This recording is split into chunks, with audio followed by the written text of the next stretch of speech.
movie. That's like, yeah, we did those guys already. They're H, shut that ass. He keeps stuff up, right? But that is the thing. Would it be healthier if IGN and other review platforms did reviews of games, but they did not assign a number value to reviews of games that are in early access? I think that would probably be the best middle ground that I could think of. Because I think that it should absolutely... And also, like, I keep in mind, everything that I'm saying, who the fuck am I to tell them what to do? They can do whatever they want, right? I'm just saying, like, what might be better for people as a whole. Because that would solve the problem of, like... The problem is that it's a 5, right? Like, a 5 is a number, it is an idea, 5 is half, 5 is bad. You get a 50 in school, dad's pissed. The negative impact IGN is having on the industry is one of the biggest review places left. It's like them, GameSpot.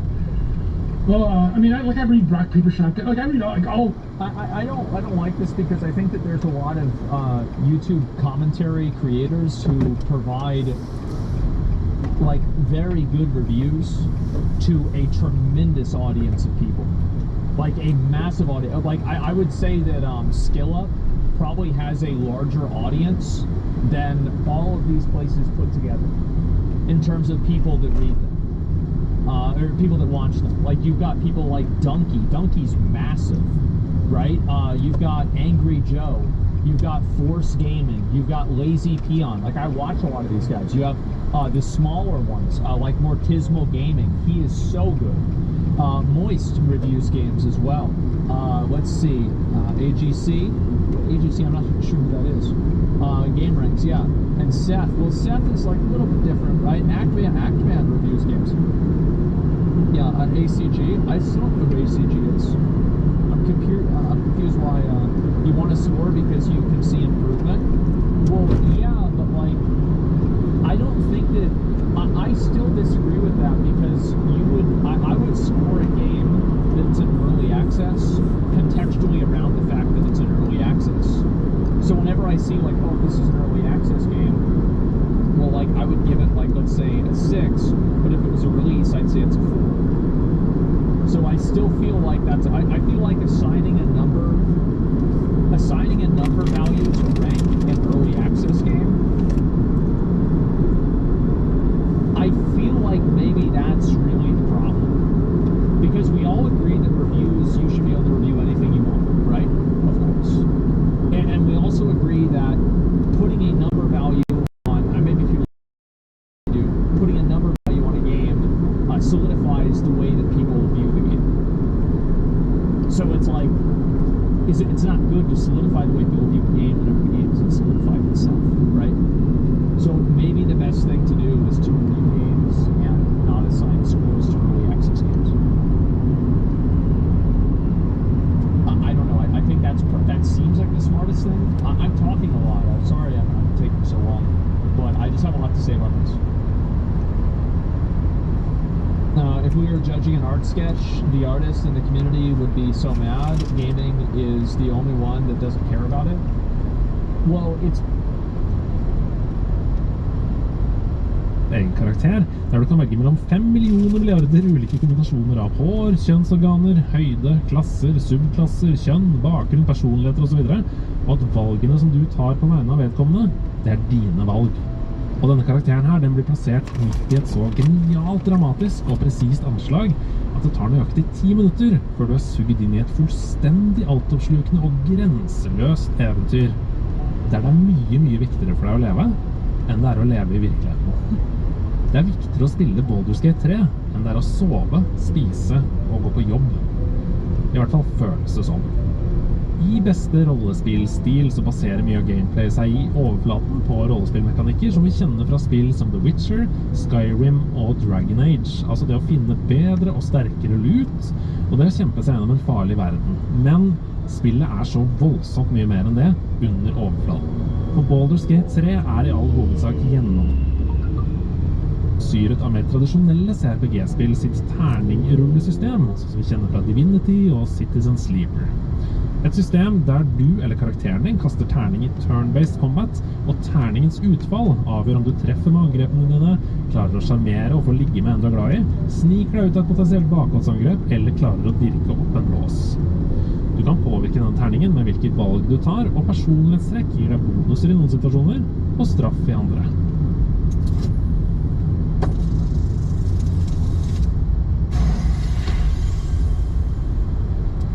Dette bidrar til å gjøre Baldur's Gate 3, jeg beklager at jeg gjentar dette mye, til å være et spill.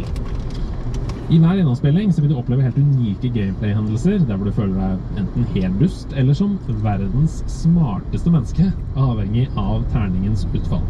Jeg kan ikke få sagt hvor dust jeg følte meg da jeg med overmot bordret en båt og innså at jeg sto i en helt umulig situasjon. Jeg var omringet av 5 fiender som utvilsomt ville drepe meg i neste runde, og sto lenge og tenkte på hva jeg kunne gjøre i den situasjonen. Da jeg kom på at jeg nettopp hadde lært en trylleformel som ikke ga fienden skade, men som dyttet alle som sto i nærheten av meg, ca. 6 meter unna i alle retninger, så ble jeg så gira at jeg holdt på å miste det fullstendig. For tenk om jeg kunne skyve alle 5 fiender rundt meg over ripa på båten på likt, og på den måten liksom ta livet av alle og ta over skipet deres. Jeg markerte med musepekkeren for at jeg ville forsøke på det angrepet, bare for å miste alt håp igjen, da spillet ga meg beskjed om at jeg kun hadde 15% sjanse for suksess med strategien min. Men med ryggen mot veggen så blir enhver spiller desperat, så jeg holdt pusten, jeg ba til RNGesus, og jeg skrek ut i et enormt jubelrop da alle fiendene fløy over ripa. Jeg fikk så mye XP at jeg gikk opp i level.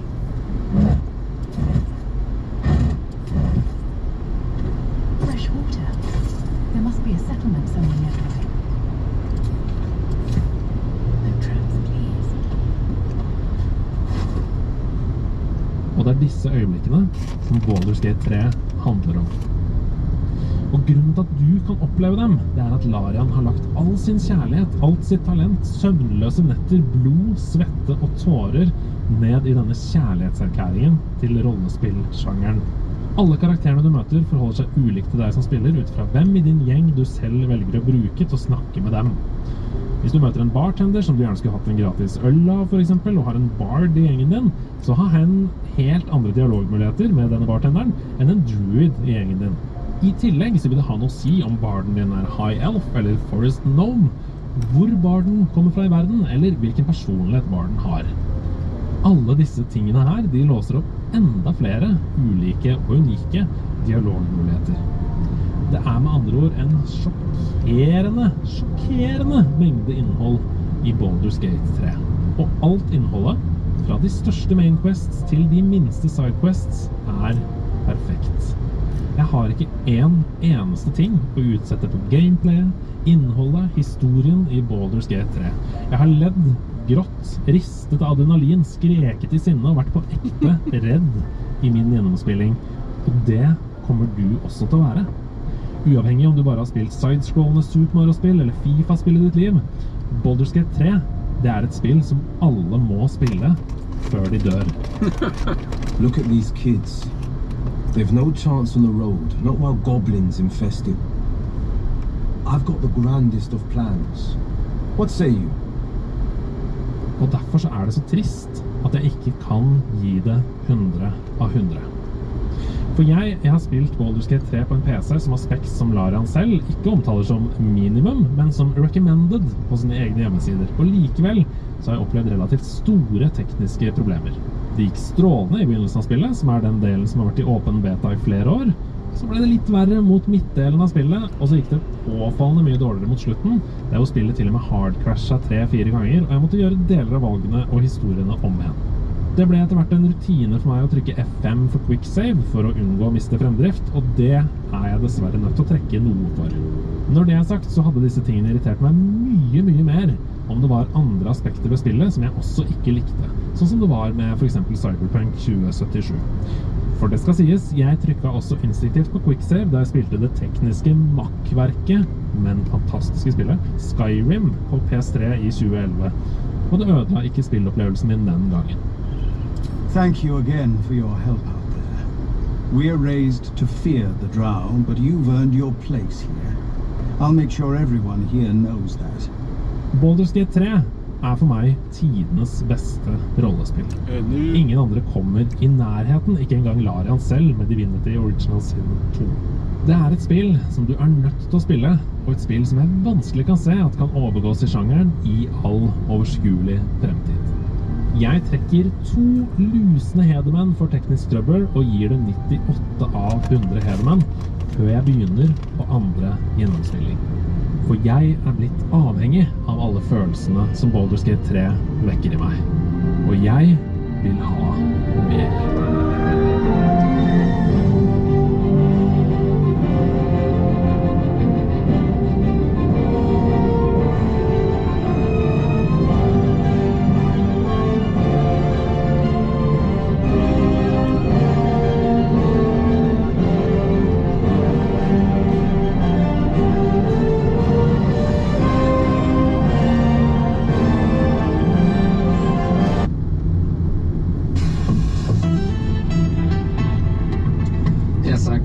Ved Gardermoen er stengt i retning mot Oslo fordi det pågår opprydning etter ei ulykke mellom kryss 53 Moegreina og kryss 52 Haugesæter. Det er anbefalt omkjøring på fylkesvei 1551 via Dal. Statens vegvesen opplyser at bergingsarbeidet og opprydninga er omfattende, så veien vil bli stengt en god stund. Skal du sørover mot Oslo, bør du velge andre hovedveier i stedet for E6.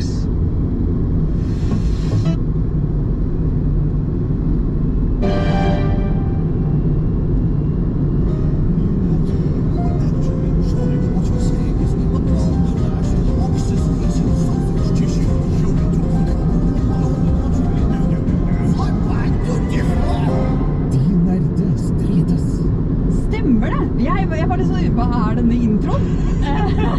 Så tenkte jeg... Du hadde den inne, jeg så du kikket i barten og... Ja, muskelminne, vet du, muskelminne. Ja. Nå vet jeg hvor vi skal.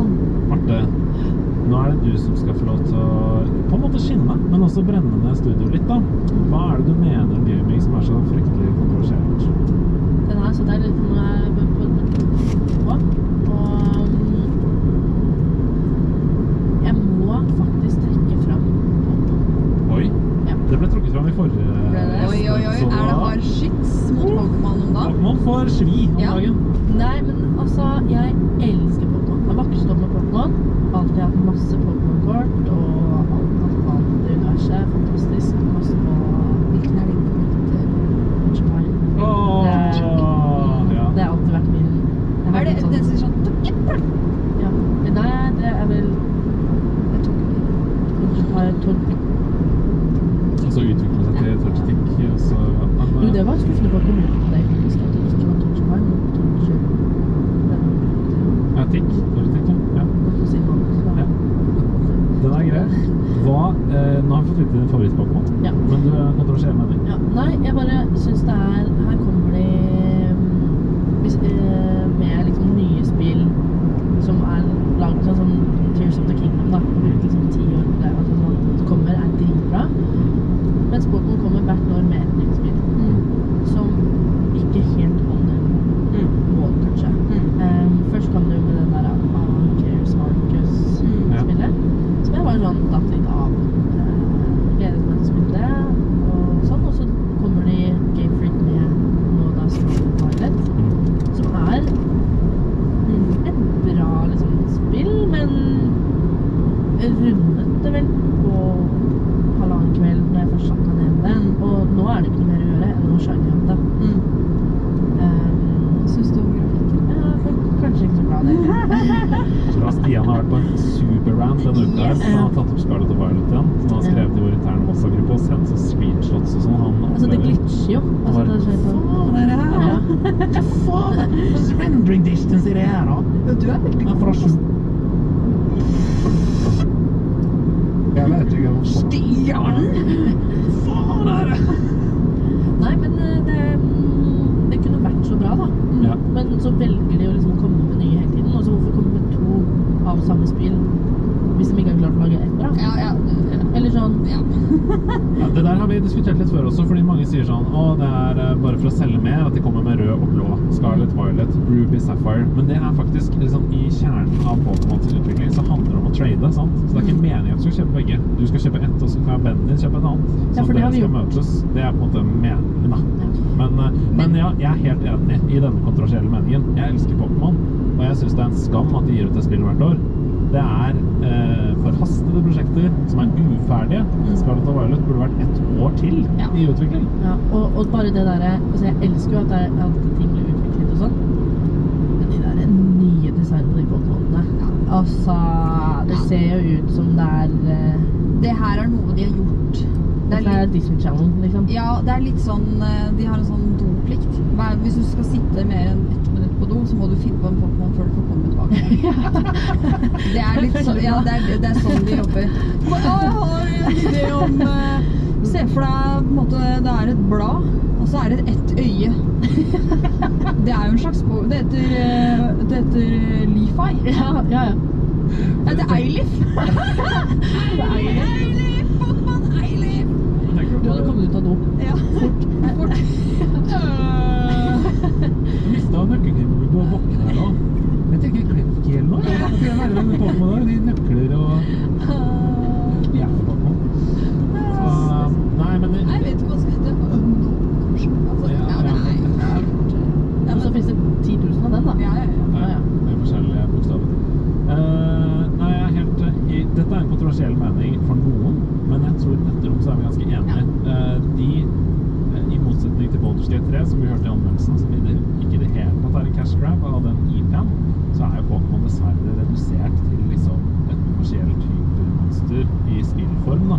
Jeg synes jo Legends Arceus turte å ta noen tøffe valg, og går litt andre veien, men de må ta seg bedre tid, altså. Altså, så mye dødspace i det spillet. Du bare løper og løper og løper, så det sånn, der borte det Nei, enig.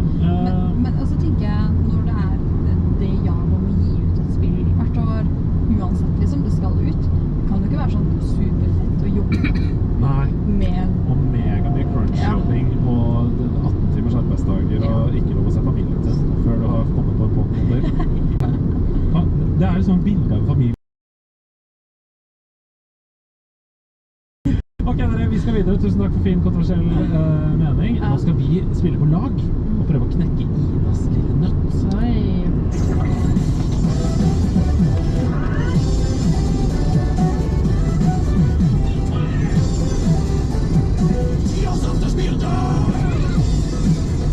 Velkommen til Tears of the Speardom!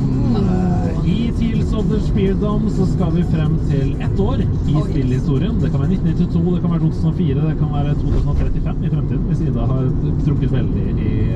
Jeg har jo evnen til å se så langt frem. Og utfordre formatet, ikke minst. Yes. Vi skal få 3 forskjellige hint for å komme dit. Det kan være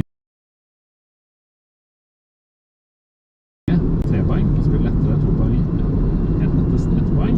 Men greia at hvis vi bestemmer oss for et svar, da låser vi svaret. Da får vi lov til å gjette mer. Da må bare Ida lese opp hinten, og så må vi sitte sånn. Nei, det var jo ikke det! Hvis vi hadde feil. Da. Så vi må tenke oss litt om før vi begynner.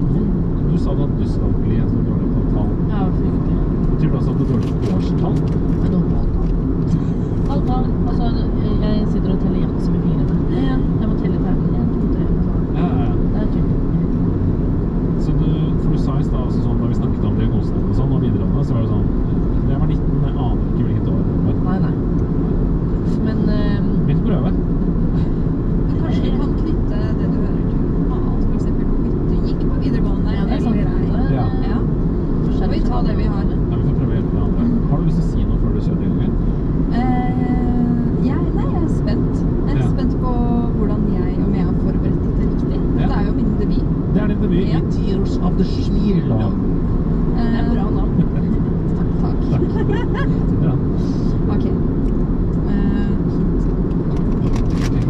Så det 3 poeng, hvis vi klarer det. Dette spillåret var legendarisk.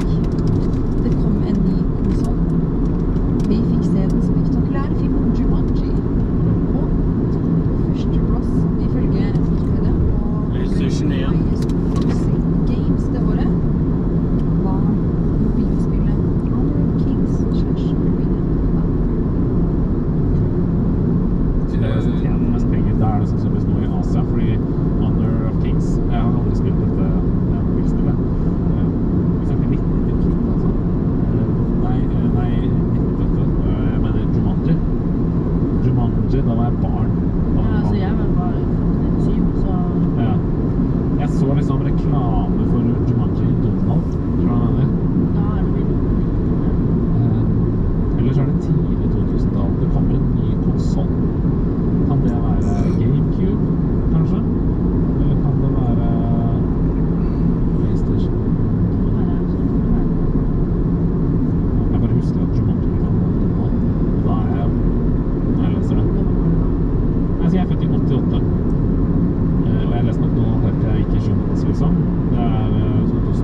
sier vi. Eller skal vi vente på Jeg tror vi må... Jeg vet ikke, jeg har ikke hørt om det mobilspillet heller.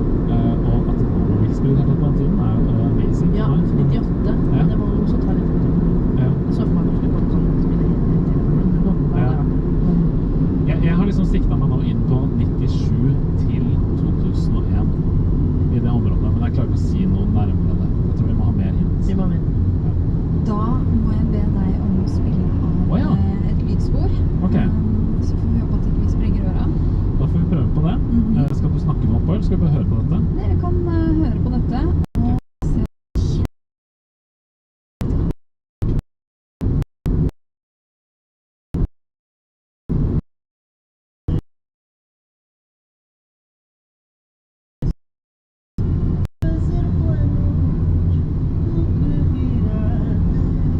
Er dette en Disney-film eller noe? Aristokattene. Ikke Jeg vil anta Oi! at i hvert fall du, Andreas, du har hørt denne sangen. Obrigado. Obrigado. Hun sier du burde ha hørt denne sangen. Ja, så da er det sikkert Eurovision da. Jeg er veldig... Da var det... Jeg har ikke...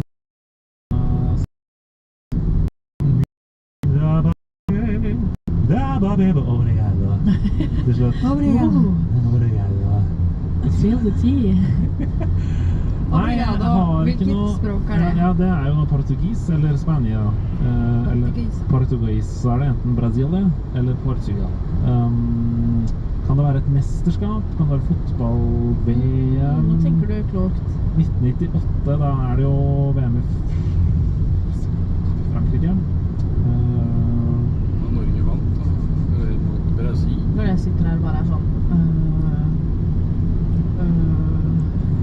Hvis det er mesterskapsår da, i fotball. Ja, det var den fjerde. Ja, eller hvert andre hvis det er EM. Så det er 98 VM, 2000 EM, 2002 VM. 98 Frankrike, 2000 Spania, tror jeg, og 2002 Sør-Korea. Ja, men da har vi på 2000 nærmere. 2000. Nærmere 2000. Jumanji, ny konsol. Vi må ha et hint til, altså. Jeg klarer ikke dette på TV2. Siste hint. Hva var det som var årets beste spill? Det var det stor uenighet om. Ja, Var det et Mario-spill? ok. Et Zelda-spill? Oi. Tekken-spill? Eller Horizon? Horizon? Ikke Horizon Zero Dawn. Nei, det kan det ikke være. For det kommer jo... Altså, Åja, det er den nye Jumanji-filmen du snakker om. Å, du pranker, ass. Nei, det er den nye Jumanji-filmen. Hva er det? Ok, ta den siste hintet en gang til. PlayStation 5. var da. det et Mario-spill? Et Zelda-spill? Et Tekken-spill? Eller Horizon? Ikke sant? Hvis det var Horizon, da er vi på Breath of the Wild da.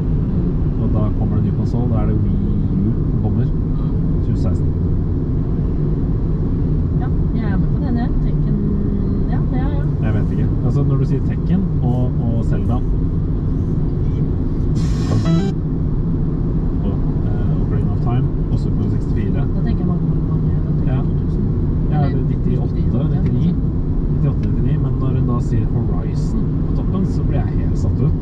Kommer det en ny konsol, Wii U 2016. Jeg må bare si det, altså.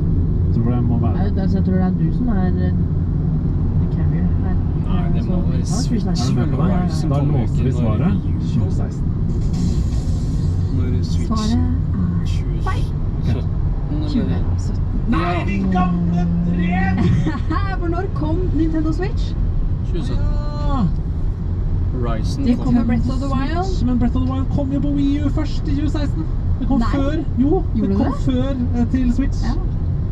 Eller kom det samtidig, men Jeg så mener Wii U. det var et av release-spillene til Switch. Ja, det var det. Ja. Men det kom til Wii U også. Jeg må bare sjekke dette. Ja. Men i hvert fall, dere var langt ute på viddene. Altså, jeg hadde sikkert vært sånn Horizon, ja. Nei, men det var jo sikkert et spill som Ja. kom ut da i 98. Og mobilspillet, det var jo det vel, altså mobilspillet Ja. i 98, liksom. Ja, det er sant. Hva skulle det Highest vært? grossing game. Ja, Men den låta, Ja. var det Eurovision? Det var jo vinneren av Eurovision i 2017. Den han portugisiske fyren altså. Har ikke noe minne Ja, av det det i det nei. hele tatt. Um, Utrolig. Men, Jeg er veldig Eurovision, jeg òg. Ja. Får alltid med meg, men det er liksom jeg The bangers, der ja, er jeg ja, ikke. ikke sant. Men du har helt rett i det. Det Ja. kom i 2017, det var launch-spill til Switch, men det kom samtidig på Wii U. Det var bare jeg som ikke hadde Switch. Jeg hadde Wii U, det er derfor jeg husker det. Det skjønner jeg. Men jeg burde jo skjønt det, fordi det er jo 6 år siden forrige Zelda-spill kom. Så kunne bare regne oss tilbake. Kunne regne Så hadde oss. det vært 17. Ja, utrolig bra Tears of the Spieldom-konkurranse. Er det på tide å svare på noen spørsmål, tenker jeg? Ja. Syns du ikke det? Eller Jo, det hadde syns jeg. du med på hjertet? Nei, jeg er glad. Du koser Jeg bare deg. koser Du meg. bare Det er sitter der og kjempegøy smiler. å spille med dere, altså. Og du lagde en utrolig bra oppgave. Vi var langt ute på viddene. Det var det. Vi greide ikke til slutt heller. Nei, vi Dere var nært. var langt Dere på var nært. 70-tallet, vi.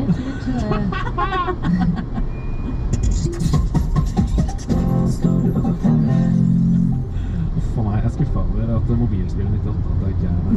Ja, ja. Vi har fått et spørsmål om spillmotivasjon, som sikkert alle kan kjenne litt på. Det er et spørsmål som har blitt luftet tidligere her i nærmestlaget, men den siste tida så tar jeg meg selv en spillespill som jeg kan, og som jeg har mange timer i fra før av. Jeg prøver noe nytt, men det kommer en slags sperre, og så gir jeg det ikke en sjanse lenge nok før jeg går tilbake til det trygge. Jeg vil veldig gjerne kaste meg ut på nye eventyr, så jeg trenger noen gode tips til hvordan jeg kan komme meg over denne seige kneika, sier da DSP.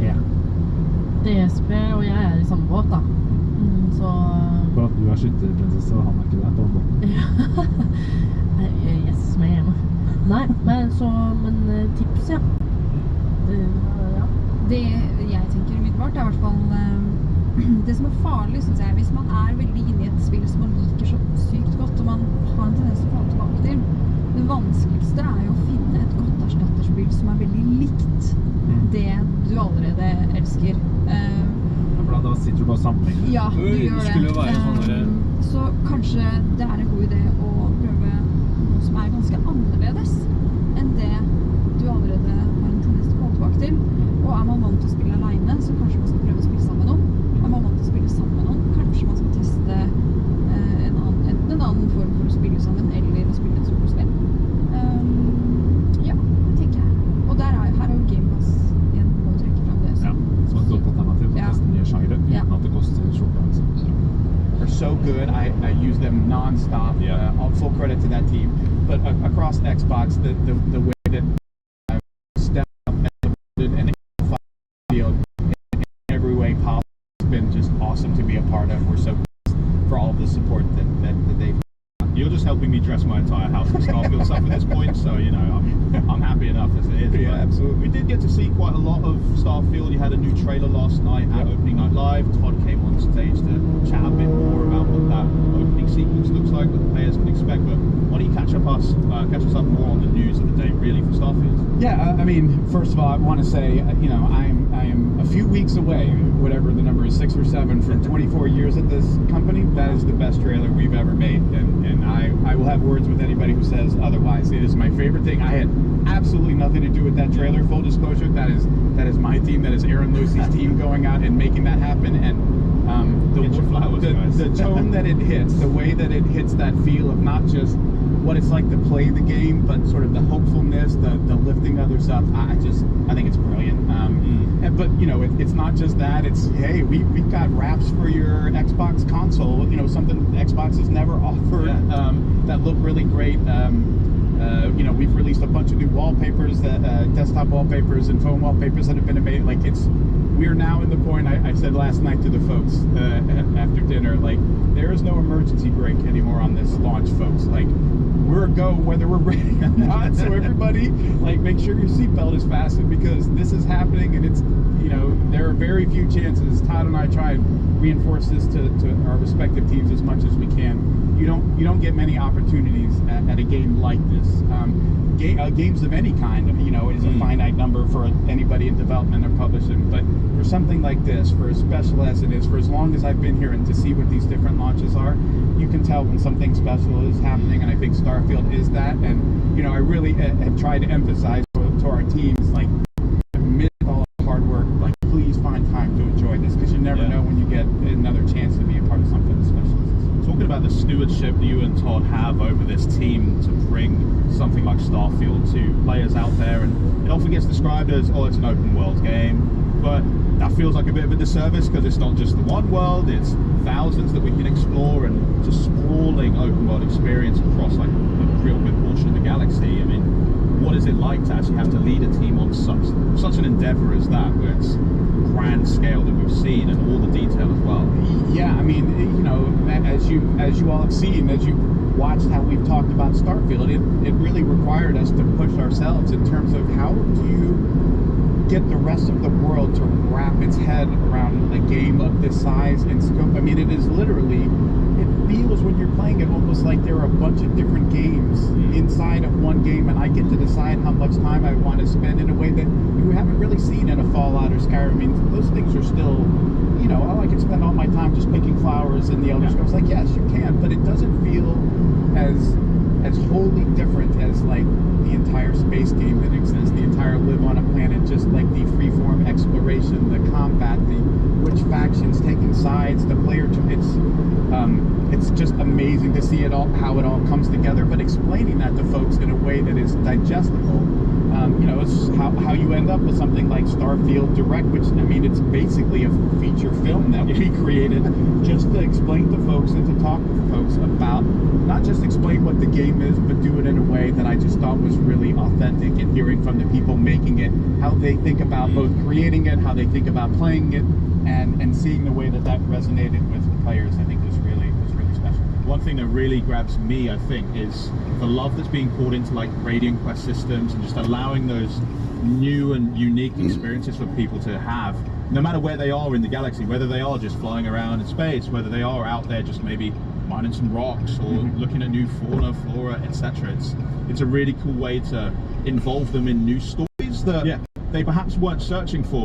They're being like collided into, and it's just juicy. You want to dive. And then because we made an irresponsibly large game, we take it to another level that I think, and this is one of the things I'm looking for. We've seen it ourselves. Like, I was just talking to a couple of folks from our Benelux office who were like, you know, they've both played, you know, about the same amount of time, like, you know, 40 hours or 60 hours, but their experiences were like, we didn't do any of the same things at all, like not even close. And just with that, and then the whole like locations aren't the same for every person. Like what you and I find going to explore this planet, I can't just tell you should go here and land here and find this. Like, yeah, that might not be there for you. Like, you get to find and have an experience that truly feels like your own, in a way that I think folks are going to really enjoy and appreciate. Yeah, I mean, we got a little bite of that in the Starfield Direct, like you mentioned. I mean, Jamie Mallory literally coming out and saying, oh, well, hold my sandwich, I'm grabbing them all here. And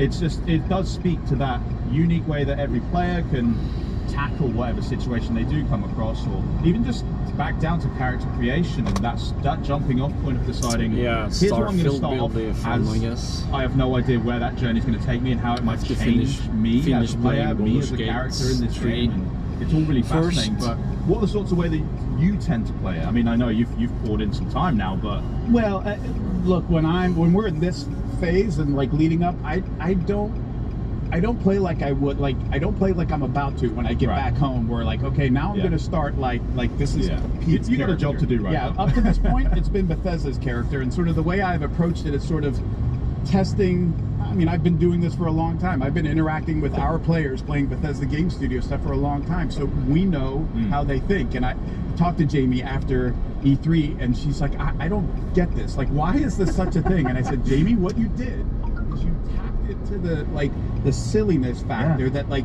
you sort of tend to forget. Like, you talk about Starfield, and but it's still fun. Like, it's supposed to be about fun, and you put your finger sort of right on the pulse of the kind of nonsense that our players love to get up to, because we make a game that is about freedom, right? Like, we chaos. We give players more freedom than I think in a game like this than people really dare to in their games. Like, that's part of what makes Starfield special. And look, that creates situations that we have to do a lot of work to make sure, like, this doesn't break, this doesn't create problems. But the payoff for that, and like what players are allowed to do, like, wait, I can do this? Like, I can spend all my time doing something as ridiculous as this?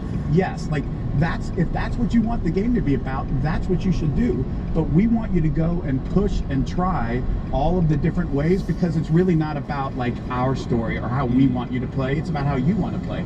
So when I play, I spend time, like, I'm going to spend a week and not land on a planet? Like, what's it like to just be in outer space, spend all my time in outer space, landing on star stations, derelict ships, doing all this stuff, and then I'll be like, okay, now I'm gonna go land in this city, and I want to see how long I can spend not leaving this city. Like, how many factions can I find? How many quests can I do? And I'll get to decision points where it's like, look, you're about to, like, you have to pick a side here, and I'll make a save, and like, I'm gonna play this way, and I'm gonna go 2 hours down the road just to see, like, how does that feel, and then rewind and play it 2 hours the other direction, just because I want to know, like, what should our players expect? Just trying to do that in as many ways as possible. Just land on a random planet and just start walking. Like, what's this like? How fun is this? And the more of it you do, the more you find, like, there's 1,000 hours in this version of the game alone. Like, if you don't even touch it, and it's crazy. And like, my one piece of advice to folks is, do not ignore your activities. Like, that's almost, it feels like throwaway stuff that the game is giving you. Like, there is some amazing stuff in there that doesn't even feel like a real quest, but like will take you to some amazing places. I have to watch the Gamescom when I get home. BGS game, which is like, do what you want, go where you want, test the game, you know, be the kind of player, the kind of person you want to be in this world, and see what happens. I'm getting chills thinking about what I'm going to get. It's going to be a lot. We cannot wait to see all the stories and how people choose to express themselves in this game. It's going to be amazing. I got one more question I just have to ask you. Okay. I know you're a fan, but are Arsenal going to win the league? Yes. You heard it here. Thanks again, Pete. Remember though, you guys can play Starfield Day and Day on Xbox Game Pass and PC Game Pass starting September 6th. But you can't wait that long like me. Early access is going to kick off on August 31st with the Digital Premium Edition, Digital Premium Upgrade, or the Constellation Edition. Coming up, we've got Blizzard here to talk Diablo 4. We're celebrating 10 years of ID at Xbox titles, and Phil Spencer himself is going to stop by and talk new releases that he can't wait for fans to experience here at Gamescom.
The reason why we named it the Season of Blood is we're actually going to be bringing vampires into the world of Sanctuary. Well, yeah, makes sense. It's not like you're turning hallways into a bright red swimming pool. There are other reasons, yeah. Precisely. So what's really exciting about that is we're going to have a new quest line. There's going to be a new villain, a vampire villain, who's basically bringing his minions into Sanctuary. And you as the player need to obviously thwart this threat. And in doing so, you'll partner with a vampire hunter, voiced by Gemma Chan. Yep. So we're super super excited to have her join the cast, the talented cast of voiceover actors on the game.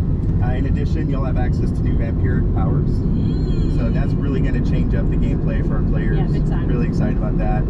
New legendary weapons and items that you can collect. New The hunt uniques. begins all over again. Precisely. Precisely. So I'm super excited. October 17th will be a big day. Brilliant. It's going to be so good. And Rod, I hear that on top of everything else you've got going on this week, that there's something that you bought.